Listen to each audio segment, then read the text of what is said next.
사랑하는 여러분, 오늘 예배 가운데 하나님께서 주시는 회복의 은혜가 넘치시기를 주님의 이름으로 축원합니다.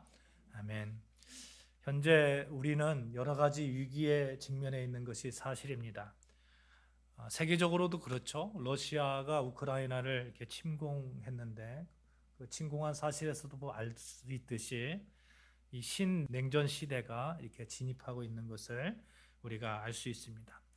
또 엊그제도 북한에서 ICBM을 이렇게 쏴 올렸죠. 어떻게 보면 좀 데드라인을 자꾸 넘고 있는 그런 모습을 보게 되는데, 그래서 그것으로 인해서 군사적인 충돌의 위험도 사실 있는 것이 사실입니다. 우크라이나가 그랬잖아요. 우크라이나가 자기들이 언제 전쟁이 일어날 거라고, 우리는 세계의 뉴스에서는, 다른 나라에서는 전쟁이 일어날 거다 이렇게 말을 했지만, 우크라이나에 살고 있었던 국민들은 실질적으로 자기들이 전쟁이 일어날 거라고는 생각을 못했다는 거죠. 군사적 충돌이 있는 것도 사실이고, 그로 인해서 우리가 불안함 가운데 있는 것도 또한 사실이죠. 경제적으로도 어떻습니까? 코로나로 인해서 많은 돈을 풀었지만, 그런데 지금은 인플레이션이 너무 높아가는 그런 위기 상황이 되니까 각 나라들이 서둘러서 금리를 자꾸 인상하려고 합니다. 미국의 연준에서 미국의 금리가 0.25%였거든요. 근데 0.25%씩 계속 6번 정도 올리고, 그래서 1.9%까지 어떻게 보면 2% 가까이 이렇게 올린다고 하는 것이죠. 1.9%니까 얼마 안 된 것처럼 이렇게 생각할지 모르겠지만, 여러분 1%에서 1.2% 올리면 몇 프로가 올라간 거예요? 25%가 올라간 겁니다. 100만 원 내던 이자를 100만 원 내던 사람이 125만 원 내야 되는 거예요.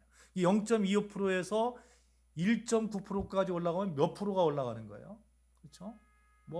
그냥 몇백 프로가 올라가는 거잖아요. 개인적으로나 국가적으로 코로나로 인해서 경제 체력이 급격히 약해진 상황에서 여기저기서 우리를 위협하는 것들이 돌출되고 있습니다. 그러나 여러분, 우리가 소위 말해서 위기라고 하는 그 단어 속에 위험과 기회라는 말이 이렇게 동시에 같이 있잖아요. 두 개의 글자가 합쳐졌듯이, 만약 그리스도인들에게 닥치는 위기가 있다면 그것을 통해서 예수를 알게 되고 예수님과 더 가깝게 되고, 그래서 하나님께서 주시는 그 은혜의 그 안에 우리가 설 수만 있다면 그것처럼 위기가 기회가 될 수가 없는 것이죠. 하나님의 큰 능력, 큰 은혜, 도리어 어려움이 기회가 되는 것이죠. 그 능력을 받을 수만 있다면. 성경에서 보면 수많은 믿음의 선조들이 한결같이 그렇게 위기를 기회로 만드는 것을 볼 수가 있습니다. 아브라함도 힘든 시기를 지냈죠. 야곱도 20년간이나 타향살이 속에서 종처럼 그렇게 살았습니다. 요셉은 또 어떻습니까? 형들에게 미움을 받아가지고 종으로 팔려갔고, 종으로 팔려갔고 뿐만 아니라 억울하게 감옥살이까지 하는 그러한 상황도 있었어요. 모세도 마찬가지죠. 모세도 왕자처럼 그렇게 컸지만 미디안 광야에 쫓겨나서 40년 동안 양치는 그런 목자로 살았습니다. 그런 위기들이 다 있었다는 거예요. 성경에 나오는 믿음의 성도들 한결같이 위기가 있었어요.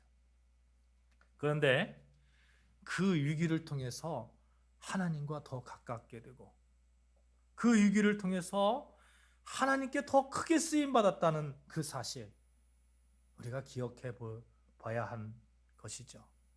사랑하는 여러분, 마찬가지입니다. 위기가 있지만 역시 하나님과 가까워질 수만 있다면, 하나님의 능력 안에 실제적으로 살아갈 수 있는 그러한 결단과 그러한 은혜, 그러한 그 믿음의 길에 설 수만 있다면, 우리에게 닥치는 어려움, 고난, 또 위기, 이런 것들이 어떻게 보면 은혜이죠. 그러한 믿음을 가지고 우리 같이 찬양했으면 좋겠어요. 일어나 걸어라 라는 찬양이 있는데, 우리 같이 찬양합시다.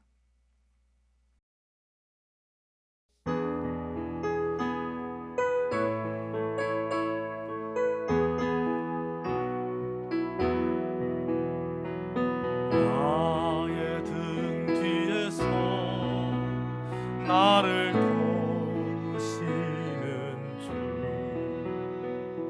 나의 지치고 고나여 매일처럼 주저앉고 싶을 때 나를 밀어주시네. 일어나 걸어라, 내가 새 힘을 주리니.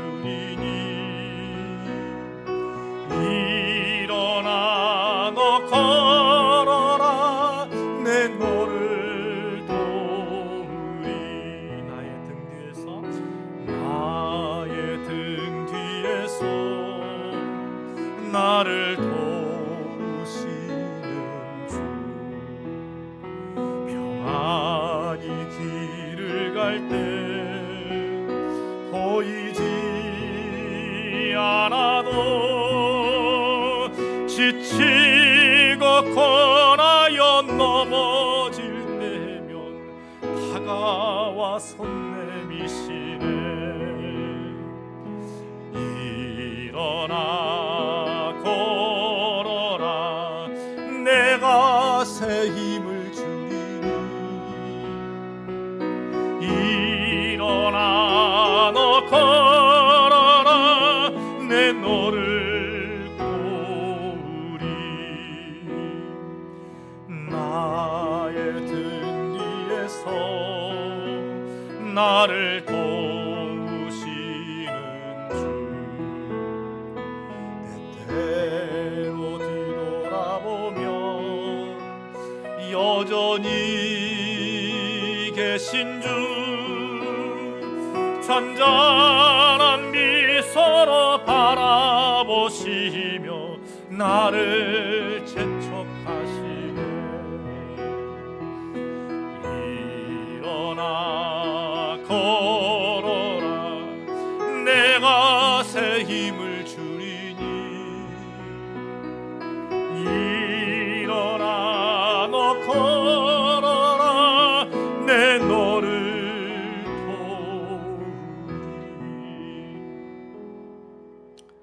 우리 인생길에서 지치고 고날 때가 있습니다. 평안히 길을 가다가도 어느 날 갑자기 본 때에 이렇게 넘어진 그런 자신의 모습을 발견할 때도 있죠. 그럴 때마다 우리 등 뒤에서 우리를 보살펴 주시고 우리를 안아주시고 우리를 다시 일으켜 세워주시는 우리 하나님만 바라볼 수 있다면 그 어려움이 도리어 우리에게 기회가 되고 우리에게 은혜가 되어줄 줄로 믿습니다.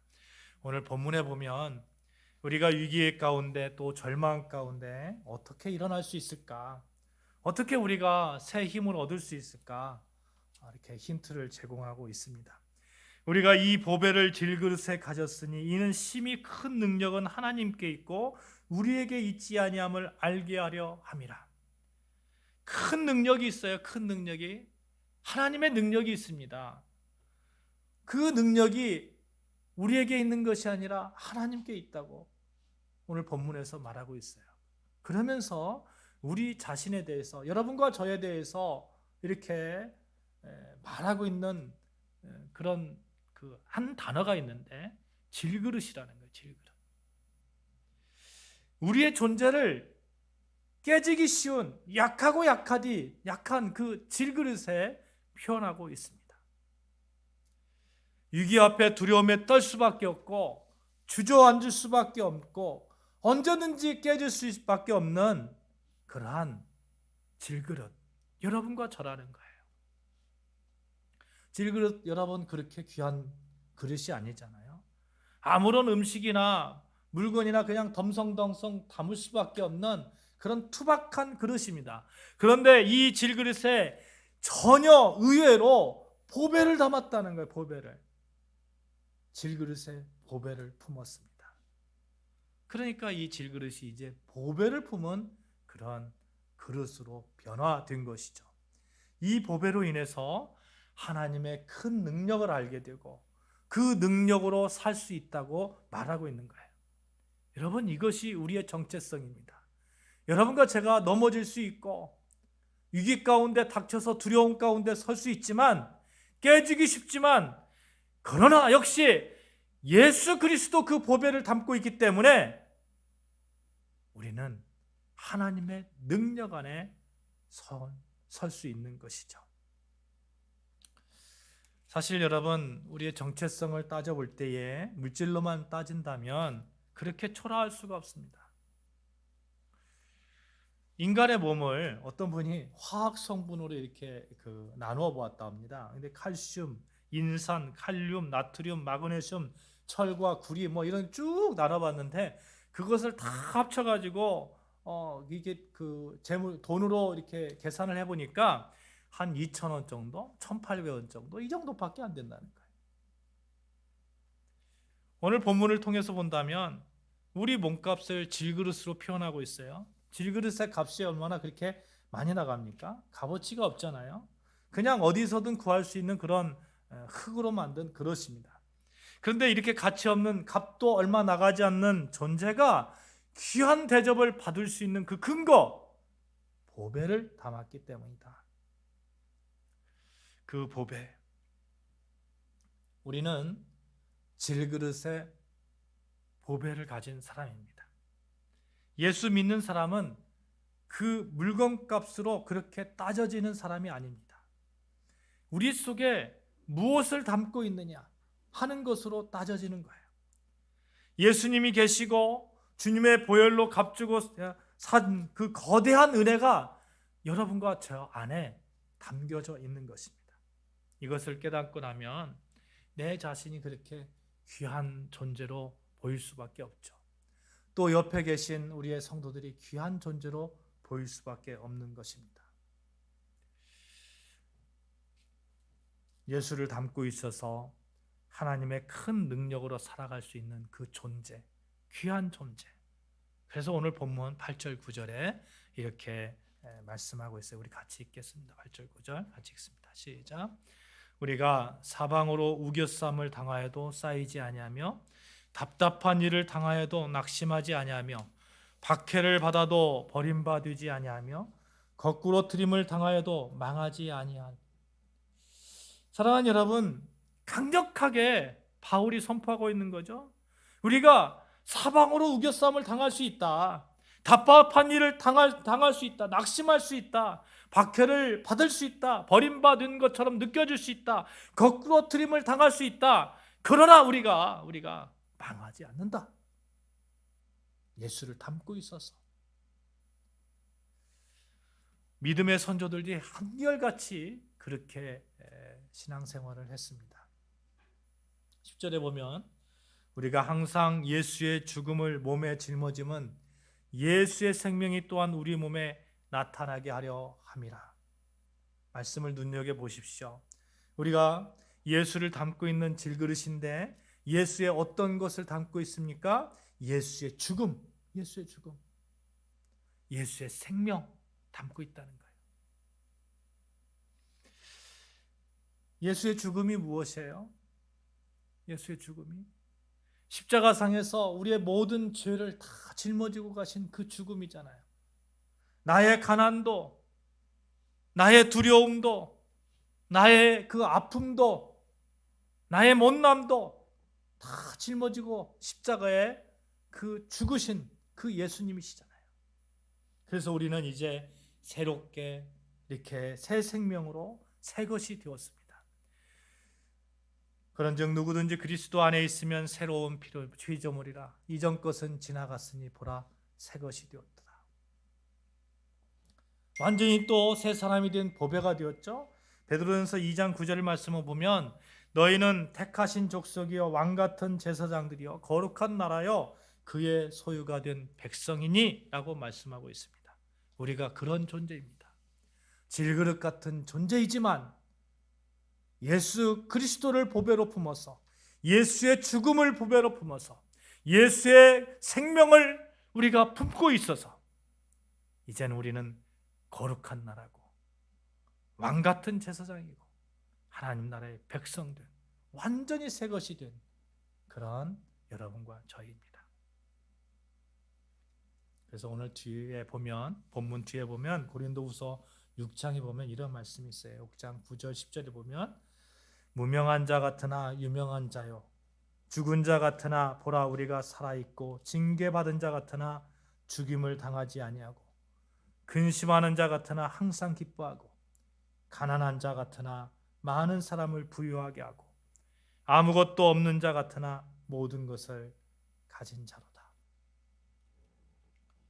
무명한 자 같아도 유명하고, 아무것도 없는 것 같아도 부한 사람들, 여러분과 저라는 것이죠. 여러분, 우리 가치를 그렇게 인정을 해야 됩니다. 그 정체성을 바탕으로 사방에 우겨쌈을 당하여도, 답답한 일을 당하여도, 박해를 받아도, 고아처럼 버림받은 것처럼 느껴질 때에도, 그렇게 위로움에 떨 때에도 환경이 우리를 어떻게 하지 못하게 해야 되는 것이죠.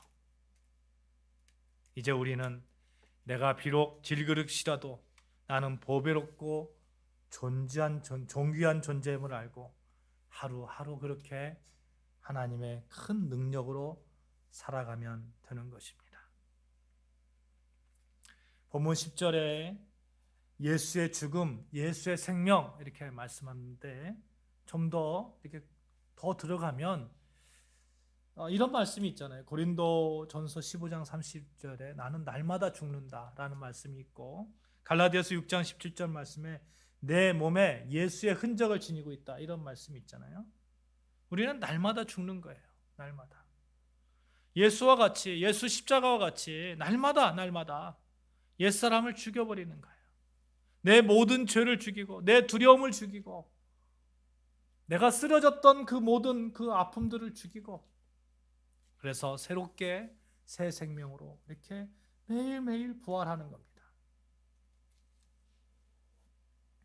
그래서 갈라디아서 2장 20절 말씀에 이렇게 표현하고 있어요. 제가 읽겠습니다.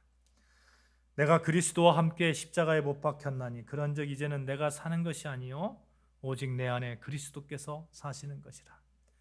이제 내가 육체 가운데 사는 것은 나를 사랑하사 나를 위하여 자기 자신을 버리신 하나님의 아들을 믿는 믿음 안에서 사는 것이라. 나의 옛사람은 죽었다. 나의 옛사람은 장사 지냈다. 나는 이제 새 생명으로 살고 있다. 나의 옛사람의 죄, 옛 불의와 추악, 옛 질병들, 옛 저주들, 옛 죽음의 노예 다 십자가에 못 박고, 나는 이제 환경의 지배를 받지 않는다. 나는 이제 위기 앞에 떨지 않는다. 나는 가난의 노예가 되지 않았다. 나는 이제 새 생명으로 살고 있다. 이 고백이 우리의 고백이 돼야 되는 것이죠. 이 고백이 예수 보배를 지니고 있는 여러분과 저의 고백이 되어야 됩니다. 사도 바울이 실제로 그렇게 한 것을 보게 되는데, 오늘 본문을 쓴 때가 아주 답답한 그런 환경적 상황 속에 있었습니다. 그런데 사도 바울이 그 환경적 그 답답함 속에서 그냥 절망하는 것이 아니잖아요. 사도 바울은 일어나서 찬양하고, 도리어 예수 생명, 예수 보배를 가졌다고 도리어 당당하게 외치고 있잖아요. 시편 37편 24절에 이런 말씀이 있어요. 저는 넘어지나 아주 엎어지지 아니하면 여호와께서 손으로 붙드심이라. 넘어질 수 있다는 거예요. 그런데 아주 엎어지지는 않는다는 거죠. 잠언에 보면 의인은 7번 넘어질지라도 다시 일어나게 하신다. 잠언 24장 16절 말씀이죠. 사랑하는 여러분, 우리가 7번 넘어질지라도 다시 일어나게 하시는 그 하나님을 붙드시기를 주님의 이름으로 축복합니다. 사람은 누구나 실패할 수 있어요. 사람은 누구나 넘어질 수 있습니다. 그러나 우리는 그런 질그릇과 같은 그런 존재이지만 우리 안에 예수 보배를 지니고 있습니다.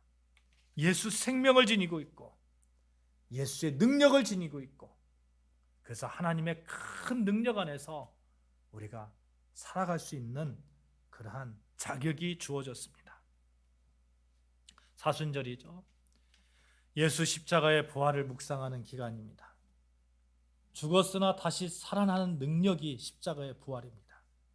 오늘은 넘어졌으나 주님 붙들고 다시 일어나는 것이 사순절 기간의 묵상입니다. 지금은 실패했으나 앞으로 다시 재기할 수 있게 해주는 예수 그리스도, 그분을 붙드는 것, 그것이 사순절 기간입니다.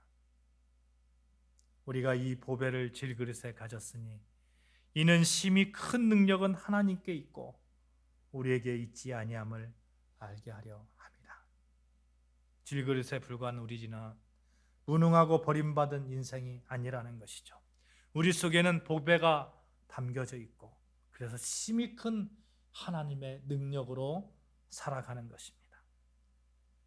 이 사순절 기간 예수 보배를 더욱 우리 삶에 더욱 이렇게 풍성하게 이렇게 담는 저와 여러분 되었으면 좋겠습니다. 그래서 어떠한 삶의 위기 앞에서도 당당하게 예수의 생명을 전하면서 누리면서 그렇게 사시는 여러분과 저, 우리가 예수로 말미암아서 예수 생명으로 사방의 우겨쌈, 답답한 일들, 우리를 거꾸로 틀이하는 모든 것들을 이겨낼 수 있는 고백하는, 나는 당당하게 하나님의 능력으로 살고 있다. 예수 죽음, 예수 생명을 나는 품고 있다. 고백하면서 하루하루 그렇게 독수리 날개쳐 올라가는 여러분과 저 되어지시기를 주님의 이름으로 축복합니다.